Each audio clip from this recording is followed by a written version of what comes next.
Clarissa Oliveira e Larissa Rodrigues, sejam bem-vindas ao Bastidores CNN. Vou começar com a Clarissa. Lula avança nas articulações para garantir este acordo para suspender a taxa das blusinhas. E Clarissa, porque teve uma repercussão muito negativa junto a grande parte do eleitorado. Tanto é que um dos motivos apontados pela equipe da Presidência da República para que a desaprovação do governo seja maior do que a aprovação são os efeitos deletérios dessa taxação. Boa tarde para você, Uribe. Boa tarde para Larissa. Boa tarde para todo mundo que está com a gente aqui hoje. Uribe, quem acompanhou essa polêmica da taxa das blusinhas desde lá de trás sabe o desgaste que foi para o governo federal, em termos de imagem mesmo, de popularidade, aprovar uma medida nessa direção. E sabe também que teve muita briga dentro do governo federal para que isso acontecesse. O próprio presidente Lula, de fato, resistiu bastante, porque enxergava o custo de popularidade que ele poderia ter, mas acabou falando mais alto o argumento de integrantes da equipe econômica, como, por exemplo, o então ministro Fernando Haddad, que defendiam que era uma possibilidade de proteger os setores afetados, a indústria que era afetada pela importação de produtos de varejistas chineses, por exemplo, e, ao mesmo tempo, aumentar a arrecadação em um momento delicado para as contas públicas. Só que a gente sabe que prioridades como essa não necessariamente ficam no topo da lista quando a gente chega em época de eleição. E é exatamente isso que aconteceu.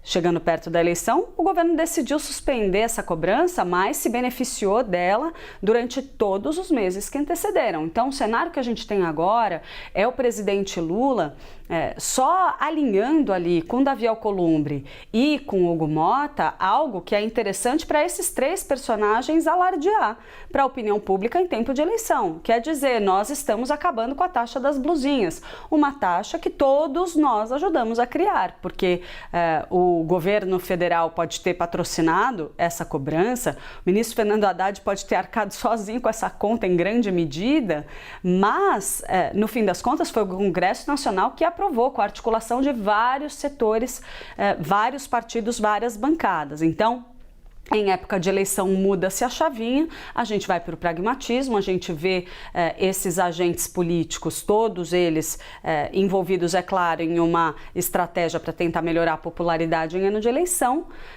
e todo mundo vai sair bonito na foto neste momento, o que não quer dizer que essa cobrança não vai ser recuperada, retomada logo ali, daqui a pouquinho, assim que a eleição estiver resolvida. Lula deve sim, pelo menos o que a gente ouvia ali até o fim da manhã, era que esse anúncio saia agora com tranquilidade, né, depois dessa reunião, e vamos esperar para ver como que isso vai ser tratado também ao longo da campanha, para ver até que ponto o governo vai explorar isso e o presidente Lula individualmente vai tentar colher isso, porque sabe que outros elementos da agenda prioritária para a eleição também empacados lá no Congresso Nacional, como, por exemplo, o fim da escala 6x1, está um pouco mais difícil de sair, então vamos garantir a taxa das blusinhas aqui, que pelo menos dá um respiro para o eleitor, no bolso do eleitor, e pode eventualmente render alguns votos a mais ali para o presidente Lula, e aí depois da eleição a gente vê o que faz, né? É uma pauta positiva em meio ao escândalo do Marcola e do Lulinha, o que precisa o presidente Lula, e ele tem pedido para a equipe isso nos últimos dias.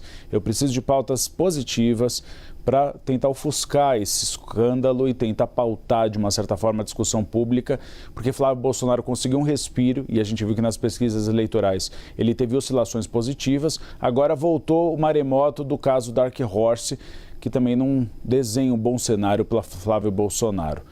Lembrando, né, Larissa Rodrigues, a gente tem dois interesses muito claros dos dois presidentes das casas. A gente tem Hugo Motta querendo ser reeleito na Paraíba e o pai eleito ao Senado Federal, tem interesse de uma vinculação com Lula, e Davi Alcolumbre querendo fazer o atual governador do Amapá reeleito, também com o apoio de Lula, já que o adversário político dele, o doutor Furlan, que é ex-prefeito de Macapá, apoia a oposição.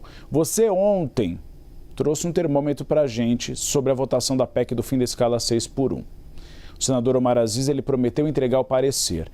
Você me disse que apuraria, Larissa Rodrigues, se o clima mudou mesmo. Mudou ou não mudou? Essa votação fica para agora ou fica para depois das eleições?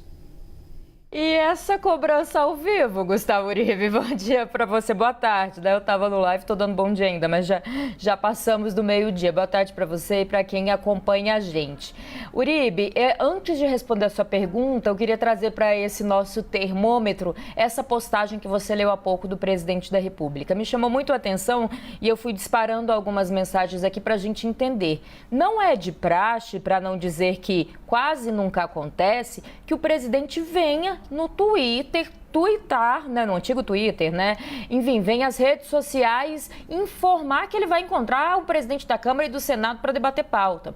Isso demonstra essa vontade quase beirando a um desespero, eu ousaria dizer ali, do próprio governo em busca dessas pautas positivas. Eu falei pela manhã com pessoas ligadas ao presidente da Câmara, principalmente, de que há um entendimento da Câmara que pode ser também que se consiga aprovar a PEC do fim da escala 6x1 ainda antes das eleições. Então, respondendo a sua pergunta, o clima continua parecido com o de ontem, Uribe, um otimismo maior que até dá para a gente resumir numa pressão vinda do Palácio do Planalto / da população para que esse texto seja aprovado. O que a gente tem colocado e confirmado agora? A gente trouxe ontem, como Omar Aziz me garantiu, que amanhã vai estar ali, já no sistema do Senado Federal, esse texto para aprovação na CCJ, na Comissão de Constituição e Justiça, já na quarta-feira.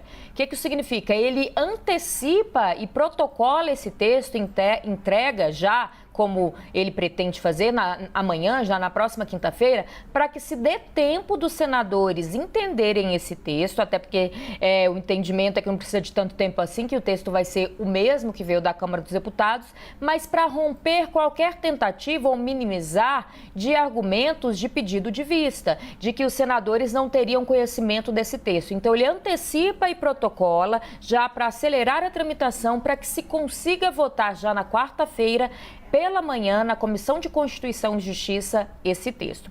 Já há um consenso que isso vai acontecer. Vota na Comissão de Constituição e Justiça. O questionamento agora é se é possível, na quarta/quinta, aprovar no plenário do Senado. Até segunda-feira, todo mundo falava que era impossível. Ontem falou, acho que pode acontecer. Hoje, o time do acho, ele aumentou. Uribe, fui atrás, já que você me cobrou. Vamos lá, de que pode acontecer. Mas está todo mundo num compasso de espera desse almoço que deve ser, né? O Pedro está lá na porta, aguardando para a gente, também acompanhando em loco, entre os presidentes das duas casas do Legislativo e o presidente da República. Inicialmente, a ideia era que fosse um café da manhã. Ontem a gente até falou sobre isso. Agora já foi para o almoço, mas a gente já passou do meio-dia e ninguém ainda chegou. Devem chegar por volta da 1h. Então, acredito que até o fim do Bastidores eu vou conseguir responder essa sua pergunta ainda melhor, viu, Uribe? Você já respondeu tudo, não tem como cravar nada nesse momento, mas o clima mudou um pouco. Resta saber se essa mudança, alguns votos que mudaram de posição dentro do Senado Federal, serão suficientes para aprovar ou não antes do segundo turno essa PEC. O que me disseram, Larissa, é que antes do primeiro turno fica muito difícil, mas eventualmente entre o primeiro e o segundo turno há essa possibilidade de um esforço concentrado, até numa tentativa de Davi Alcolumbre e Hugo Mota de ajudarem Lula em relação a Flávio.